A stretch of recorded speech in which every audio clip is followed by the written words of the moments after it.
राज्य कृषी विभागाच्या वतीनं देण्यात येत असलेल्या या विविध कृषी भूषण राज्यस्तरीय पुरस्काराच्या निमित्तानं आज या व्यासपीठावर उपस्थित आपल्या राज्याचे महामहिम राज्यपाल आदरणीय CP राधाकृष्ण सर, राज्याचे उपमुख्यमंत्री आदरणीय दादा, कृषी विभागाच्या सचिव माननीय जयश्री भोज, कृषी विभागाचे आयुक्त माननीय बिनवडेजी, विधिमंडळातील माझे सहकारी विक्रमजी काळे साहेब, इथं उपस्थित मोतेजी, आणि आजच्या या कृषी भूषणाच्या कार्यक्रमाला ज्या आपल्या सर्वांना गौरवण्यात येत आहे ते या संबंध महाराष्ट्रातील माझ्या शेतकरी भगिनीनो, भावानो आणि इथं उपस्थित पत्रकार मित्रांनो, राज्यात उल्लेखनीय कार्य करणाऱ्या शेतकरी व्यक्ती, संस्था तसेच अधिकारी कर्मचारी यांना देण्यात येणारा कृषी पुरस्कार वितरणाचा हा कार्यक्रम महामहिम राज्यपाल महोदयांच्या, माननीय उपमुख्यमंत्री दादांच्या, कृषी विभागाचे सचिव, कृषी आयुक्त आणि आपल्या सर्वांच्या साक्षीने या ठिकाणी होतो आहे। आजच्या कार्यक्रमास राज्याचे माननीय मुख्यमंत्री आणि माननीय दुसरे उपमुख्यमंत्री उपस्थित राहणार होते, पण काही तांत्रिक कारणामुळे ते या कार्यक्रमाला उपस्थित राहू शकले नाहीत, पण त्यांनी मनापासून आपल्या सर्वांना गौरवल्या गेल्याबद्दल शुभेच्छा व्यक्त केलेल्या आहेत। या कार्यक्रमास उपस्थित माननीय राज्यपाल महोदय यांनी कृषी क्षेत्रासाठी उल्लेखनीय काम केलेल्या, भारतात सर्वदूर सिंचन पोहोचावे यासाठी भारतात नद्याजोड प्रकल्प राबवण्यासाठी आज इथं बसलेल्या महामहिम राज्यपाल महोदयांनी फार मोठी नदीजोड यात्रा या ठिकाणी काढलेली, हे मी कधीही विसरू शकत नाही। आज आपल्या सर्वांनाही सांगणं माझं कर्तव्य आहे।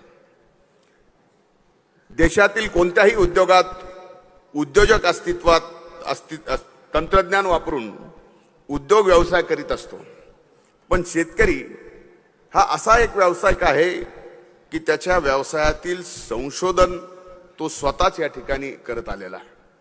हजारो वर्षापूर्वी जेव्हा शेतीची सुरुवात झाली तेव्हाच माणूस रानटी अवस्थेतून बाहेर येऊन आधुनिक जीवन जगू लागला। हजारो वर्षापासून शेतकऱ्यांनी आपले व्यवसायामध्येच संशोधन करून समाजात सुबत्ता आणलेली आहे। त्यामुळे शेती हा आधुनिक समाजाचा पाया रचणारा व्यवसाय आहे आणि या पवित्र दृष्टीने आम्ही शेती आणि शेतकऱ्यांकडे आज पाहतो आहे।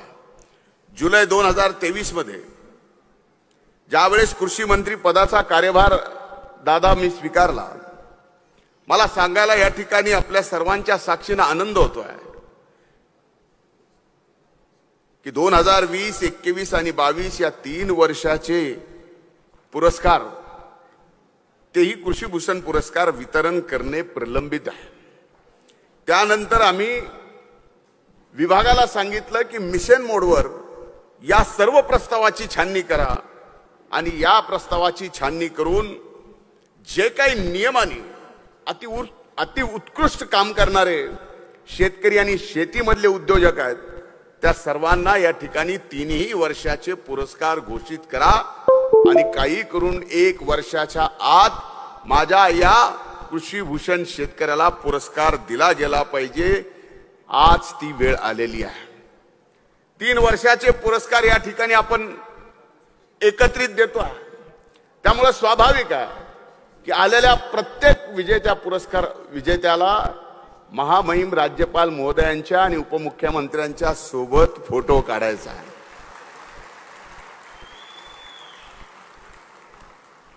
आणि मी त्यांना शब्द दिलाय, ऑनरेबल गव्हर्नर सर, शेवटी माझ्या दृष्टीने या शेतकऱ्याचा सन्मान आणि त्या सन्मानातून त्यांना जो आनंद मिळतोय तेच माझा सर्वतोपरी आनंद आहे, कारण त्यांच्या आनंदात माझा आनंद आहे.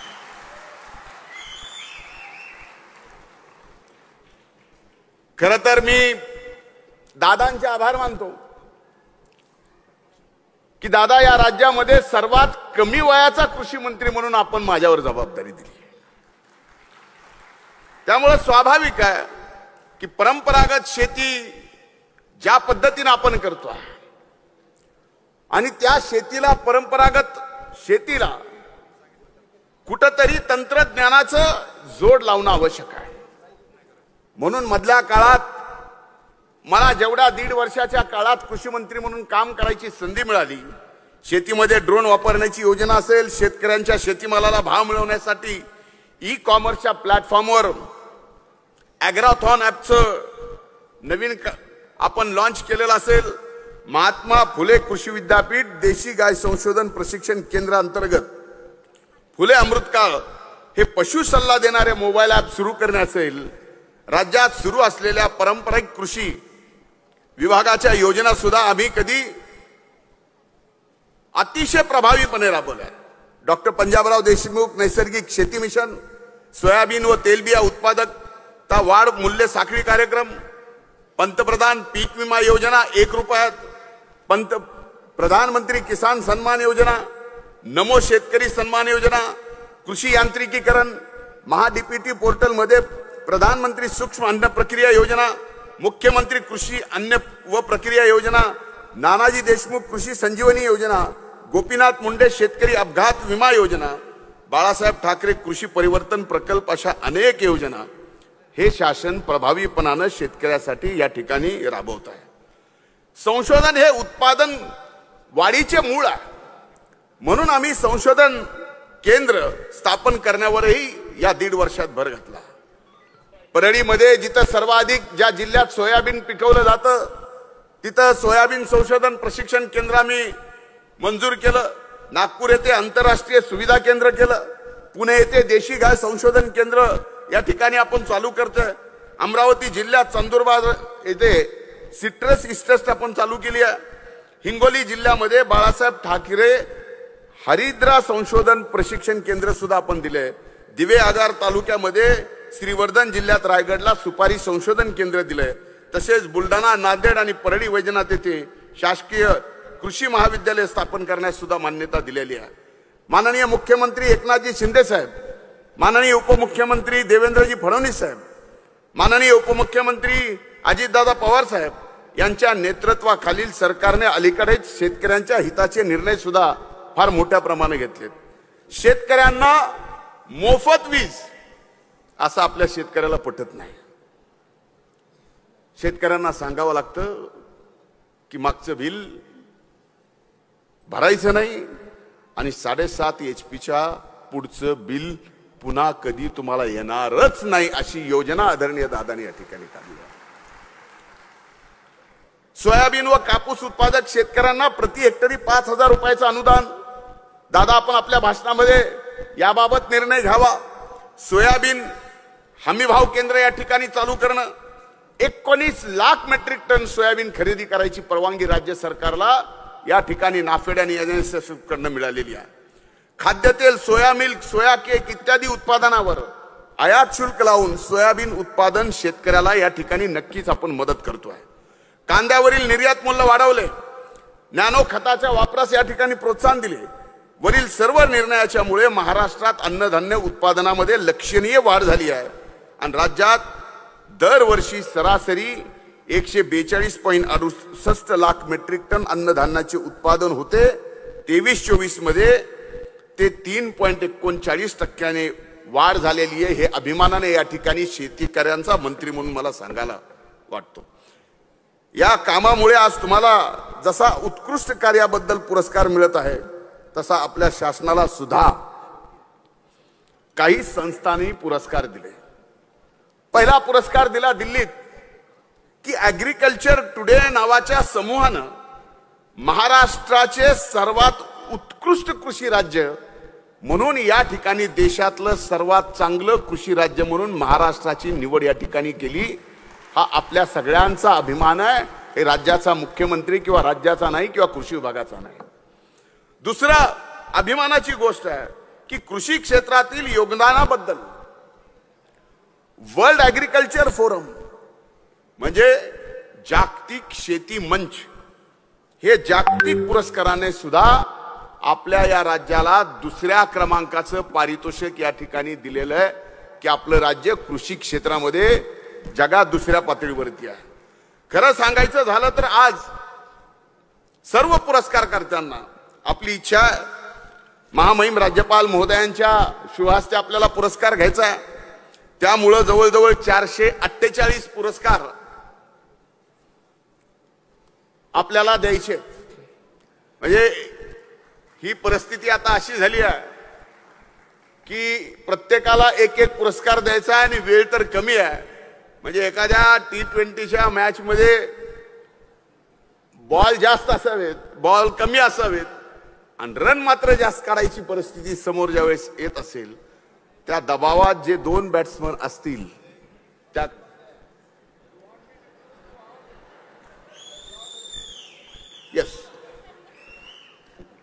महामहिम राज्यपाल महोदयांनी सांगितलंय की भाषण आपण कमी करा, मी पूर्ण वेळ देतो आणि या ठिकाणी कमी बॉल मध्ये सुद्धा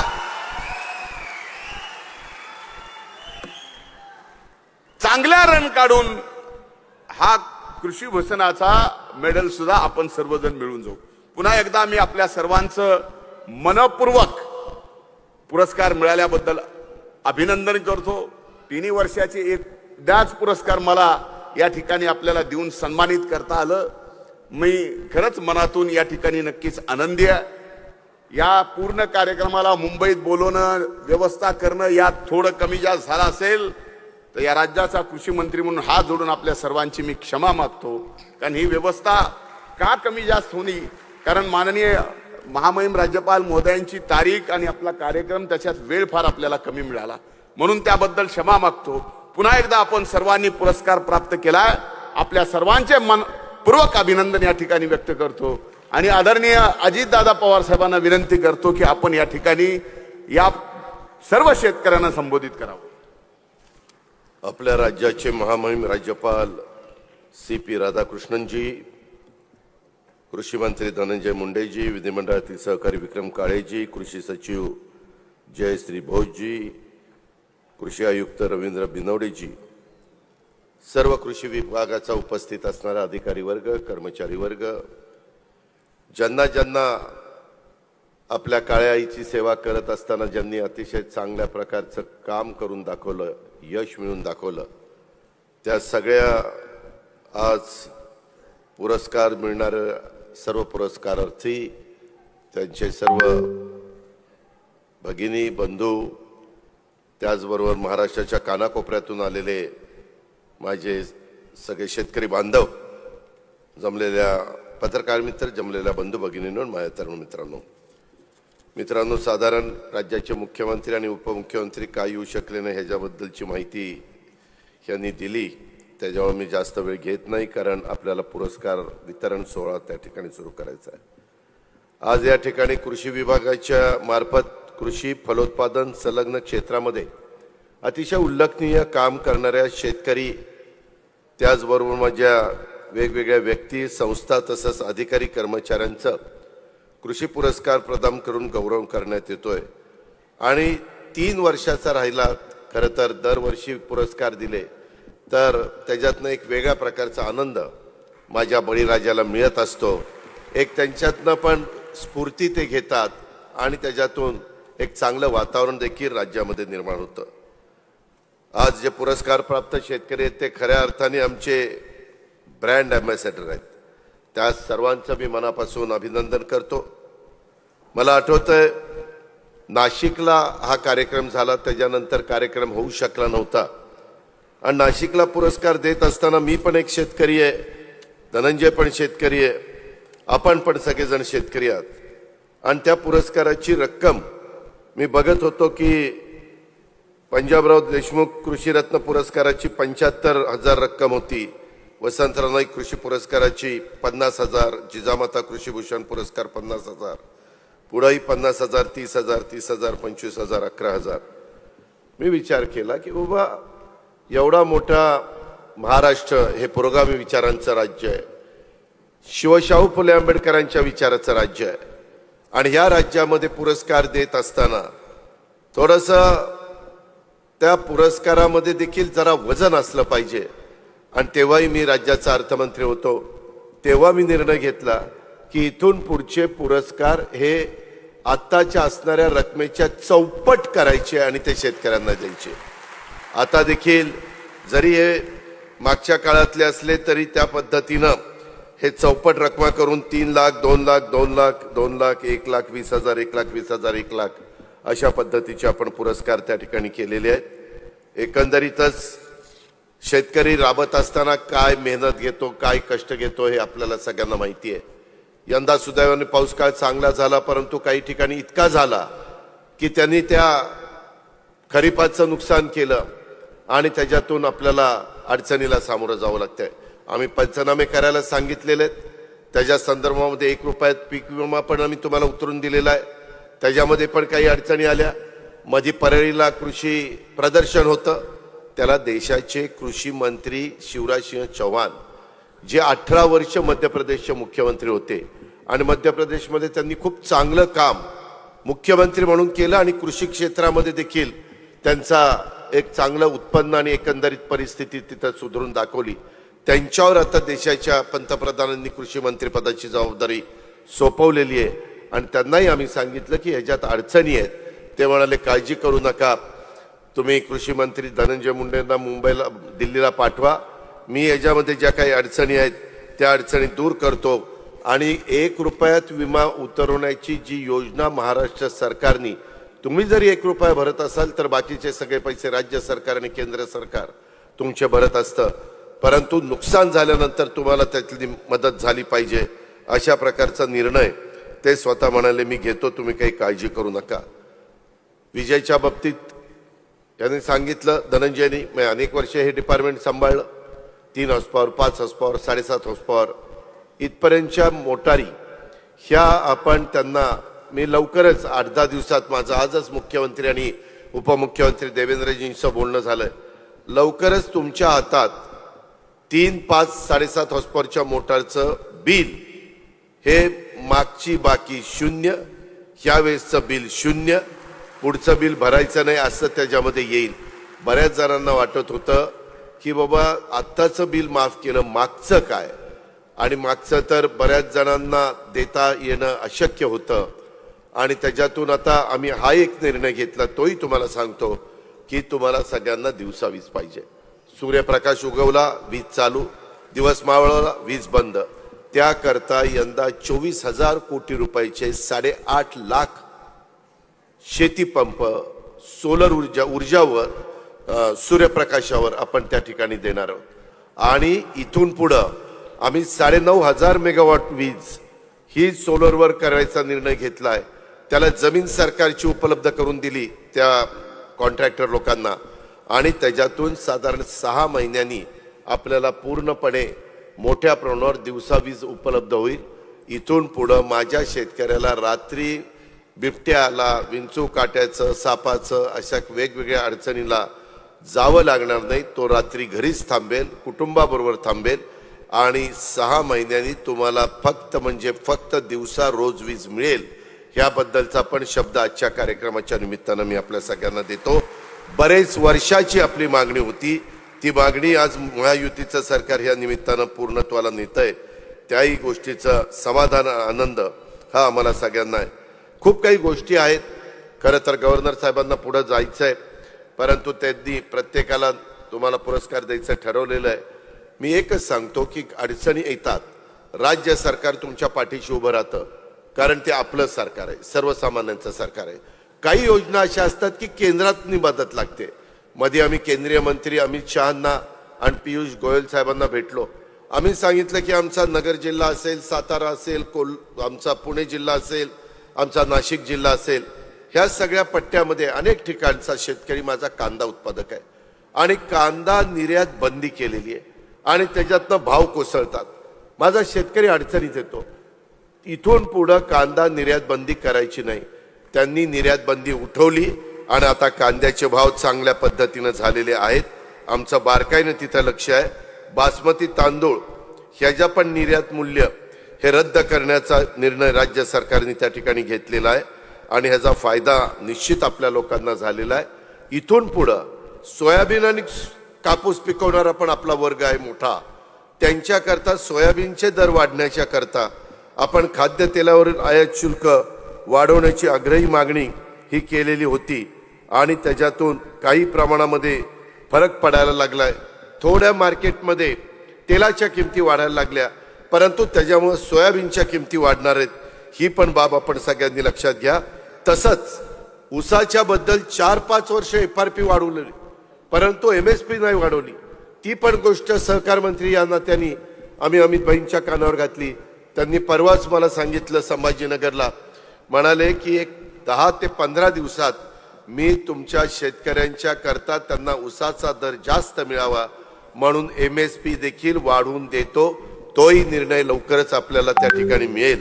अशा पद्धतीनं जिथं जिथं माझ्या शेतकऱ्यांना मदत पाहिजे त्या ठिकाणी जे राज्य सरकारच्या हातात असेल तिथं राज्य सरकार मदत करेल, जे केंद्राच्या हातात असेल तिथं राज्याचे मुख्यमंत्री, उपमुख्यमंत्री, मी आणि स्वतः आपला धनंजय मुंडेजी आम्ही सगळेजण मिळून त्या बाबतीमध्ये तिथं पाठपुरावा करू. त्याबद्दल आपण तिळमात्र शंका मनामध्ये बाळगू नका. इतर पण बाबतीमध्ये वेगवेगळ्या प्रकारचे गाईच्या दुधाचा दर 5 रुपयामध्ये वाढवला होता. आता उद्याच्या 1 ऑक्टोबर पासून पुन्हा 7 रुपये वाढवलेला आहे. त्याच्यामुळे 7 रुपये अनुदान हे गाईच्या दुधाला पण मिळणार आहे. तशाच पद्धतीनं अटल बांबू समृद्धी योजना हाही कार्यक्रम आपण मोठ्या प्रमाणावर घेतोय. आम्ही टप्प्याटप्प्याने मोठ्या उपसा सिंचन योजना आहेत. टेंबू, ताकारी, म्हैसाळ, उरमोडी, जिहे काठापूर, जनाई, शिरसाई, त्याच्यामध्ये पुरंदर, विष्णुपुरी ह्या सगळ्या शासकीय खर्चाच्या योजना. आता शेतकऱ्यांना वीज बिल भरायला अवघड जातं. तो पाण्याची पट्टी भरू शकतो, परंतु वीज बिल 5 टप्पे 6 टप्पे उचलावं लागतं. त्याच्यामुळं ते सगळे पंप आता आम्ही सोलरवर करण्याचा निर्णय घेतलेला आहे. त्याच्यावर तिथं पण ते पाणी वापरणाऱ्या माझ्या शेतकऱ्यांना लाईट बिलाचा प्रश्न हा आता अडचणीचा सुटणार आहे. वैनगंगा, नळगंगा नदी जोड प्रकल्प पण आपण राबवतोय. जिथं जिथं माझ्या शेतकऱ्याच्या करता पाणी नेता येईल तिथं तिथं पश्चिमेचे पाणी पूर्वेकडे आणून तोही भाग आपण हिरवागार करण्याचा निर्णय हा शेतकरी बांधवांनो आपण घेतलेला आहे. त्याबद्दल आपण काळजी करू नका. आज आपण ज्या कष्ट घेतले, जी मेहनत घेतली, त्याच्यातनंच तुम्हाला हा पुरस्कार मिळाला आहे आणि तो थोड्या वेळात मिळणार आहे. त्याचे खऱ्या अर्थाने तुम्ही मानकरी आहात ह्याबद्दल माझ्या मनामध्ये तिळमात्र शंका नाही. मला जाता जाता एक गोष्ट तुम्हाला सगळ्यांना सांगायची आहे की खरीप 2023 मध्ये आम्ही कापूस आणि सोयाबीन उत्पादकाला अर्थसहाय्य योजना जाहीर केली. प्रति हेक्टरी 5,000 रुपये आणि प्रति लाभार्थी 2 हेक्टर पर्यंत मर्यादा. आतापर्यंत खाते संख्या 96 लाख आहे. आमच्याकडे सगळ्या कागदपत्राची पूर्तता होऊन आधार लिंकशी प्राप्त झालेले शेतकरी 68 लाख आहे. आज तुम्ही देशाच्या आर्थिक राजधानी आणि महाराष्ट्राची राजधानी मुंबईमध्ये आलेला आहात. इथली गैरसोयीच्या बद्दल क्षमा मागितलेली आहे धनंजयनी. पुढच्या वेळेस असं काही होऊन द्यायचं नाही अशा प्रकारचा निर्णय आमच्या कृषी विभागाने घेतलेला आहे. त्याबद्दल आपण तिळमात्र शंका मनामध्ये बाळगू नका. पण 68 लाख शेतकऱ्यांच्याशी लिंक झालेल्यापैकी साधारण आपण 65 लाख शेतकऱ्यांना उद्या तुमच्या अकाउंटला DBTला 2,500 कोटी रुपयाचं वाटप झालेलं असेल. हे देखील मी आजच्या निमित्तानं जाहीर करतो. हा पहिला टप्पा आहे. राहिलेला टप्पा देखील जशी जशी तुमची कागदपत्रांची पूर्तता होईल तसं तसं त्यांना पण त्या हिशोबाने त्यांचे पण रकमा ह्या DBTवर त्यांच्या अकाउंटला दिले जातील. त्याच्यात कुठल्याही प्रकारची दिरंगाई ही होऊन दिली जाणार नाही. माझी तुम्हाला विनंती आहे, कृषी मंत्री यांना त्यांनी धनंजयचं बारकाईनं लक्ष असतं. यंदाच्या वर्षी पाऊस काळ झाल्यामुळं बऱ्याचशा ठिकाणी पिकं अडचणीत आली. तिथं बऱ्याचशा ठिकाणी जमिनी वाहून गेल्या, नदीला मोठ्या प्रमाणावर पाणी आल्यामुळं खरवडून गेल्या, काही काही ठिकाणी पिकं जास्त पाण्यामुळं कुजून त्याची रोपं गेली आणि पिकं पिवळी पडून ती खराब झाली. ह्या सगळ्याच्या बद्दलचा पंचनामा घेऊन NDRF SDRFचे नॉर्म्स जरी काही असले तरी त्याच्यात शेतकऱ्याला मदत चांगल्या पद्धतीनं झाली पाहिजे अशा प्रकारचा निर्णय हा मुख्यमंत्री उपमुख्यमंत्र्यांच्या उपस्थितीमध्ये झालेला आहे. आणि तेही पंचनामे करून त्याही माझ्या बळीराजाला कशी मदत करता येईल अशा प्रकारचं आम्ही नियोजन केलेलं आहे. आपण काळजी करू नका. लवकरच श्रावणातला बैलपोळा झाला. माझ्या माहितीप्रमाणे भाद्रपदातला बैलपोळा 2 का 3 तारखेला आहे. भाद्रपदातला पोळा कधी आहे? 2 का 3 तारखेला आहे. त्या बैलपोळ्याच्या निमित्तानं देखील मी आपल्याला सगळ्यांना मनापासून हार्दिक शुभेच्छा देतो. पुन्हा एकदा आता ज्यांना ज्यांना पुरस्कार मिळणार आहे त्यांचं मनपूर्वक अभिनंदन करतो, कौतुक करतो आणि असंच सातत्य त्यांनी टिकवावं. इतर पण शेतकऱ्यांना तुम्ही जे प्रयोग केले, तुम्ही जे उत्पन्न वाढवलेलं आहे तशा पद्धतीनं आपल्याही शेजारच्याला तसंच अनुकरण करायला लावावं अशी विनंती करतो आणि आपल्या सगळ्यांची रजा घेतो. जय हिंद, जय महाराष्ट्र. धन्यवाद उपमुख्यमंत्री महोदय. इसके पश्चात मैं नम्र निवेदन करूंगी महाराष्ट्र राज्य के महामहिम राज्यपाल श्री CP राधाकृष्णन जी हमें मार्गदर्शन करें. सम्माननीय श्री महामहिम राज्यपाल महोदय.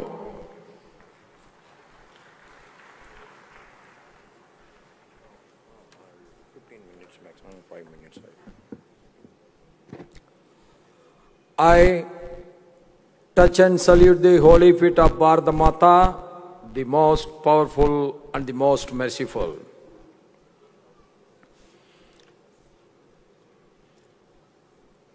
किसान के बंधु, जय किसान, जय किसान.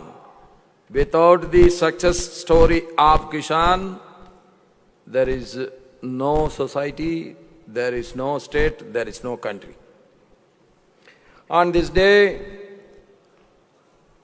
the dignitaries sharing the dais with me, the most experienced and the seasoned political leader, our Honorable Deputy Chief Minister Sri Ajit Dada Bawarji, our Honorable Agricultural Minister, young and dynamic personality Sri Dhananjay Munde ji, Sri Vikram Kale MLC ji, and the senior state officials,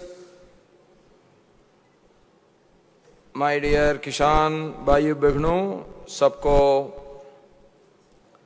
namaskar.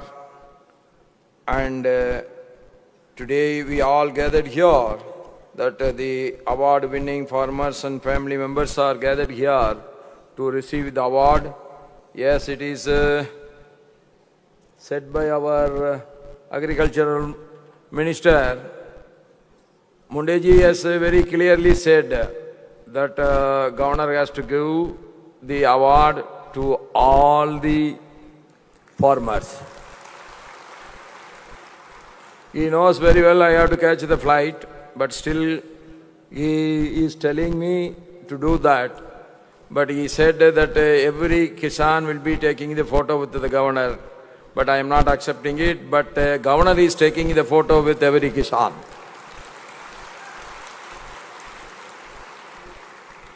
See, we are 140 crore people today.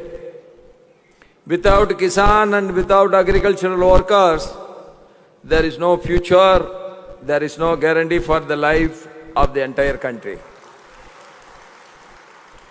We are not like Australia, only 1 crore people, 2 crore people are living there. If we have to import food, even if we are having foreign exchange reserve, we cannot import food and distribute it to all other people of 140 crore. We all know in the history why Shivaji Maharaj, Chhatrapati Shivaji Maharaj was so victorious throughout his life. Only because he got the full support of the farmers of Maharashtra. That is the only reason. Nobody could find whether he is plowing the land or taking the training for defeating the aggressor. The courage, the mental stability, the physical stability of the farmers ensured the victory of Chhatrapati Shivaji Maharaj. That is the great history of Maharashtra. And I am very proud that both the state government and as well as the central government is taking care of the Kisans. Kisan Samman Nidhi, 6,000 rupees per year by the central government. That is everywhere all over the country. But Maharashtra state also giving another 6,000 rupees. So 1,000 rupees per month the pension is every Kisan is getting. That is only state, that is Maharashtra. And Maharashtra is leading in sugarcane production. Maharashtra is leading in soya beans production. Maharashtra is leading in cotton production. Maharashtra is leading in grapes production. Grapes are not only being produced, but it is being exported also. And our banana production, again Maharashtra is leading. And you name any agricultural product, that product is being cultivated in Maharashtra. That is because of the great efforts of you. And I am always telling, Maharashtra is the only state where the subsidy is being given in the right way. So during the rainy season, you can dig your own water body and subsidy is being given. This innovative scheme is not there anywhere in the country today. Everybody has to follow only Maharashtra. And the drip irrigation, we all are shouting, save water, save nature. But the drip irrigation, Maharashtra is the leading state today, and because of that we are able to save water and get the maximum output and harvest with the minimum water. So I congratulate all of you for all the great achievements you are doing. And when I go by road within the interior Maharashtra, I am able to see lot of green farm house. The greenhouse production, the modern methods of production of agricultural product is picking up like anything in Maharashtra. My congratulations to you. We have to change our activity, we have to change our methods of cultivation, we have to get the maximum yield so that we get the maximum revenue at the same time at a very, very cost-effective way. With these words, I wish you all every success. And today, we all are having a lot of climatic changes. But the central and the state government is providing you the crop insurance. This crop insurance is there from 30-40 years back. But none of the farmers ever get the crop insurance amount in those days. They will say, if it has to be affected natural calamity, then the entire state has to be affected. But during the Vajpayee period,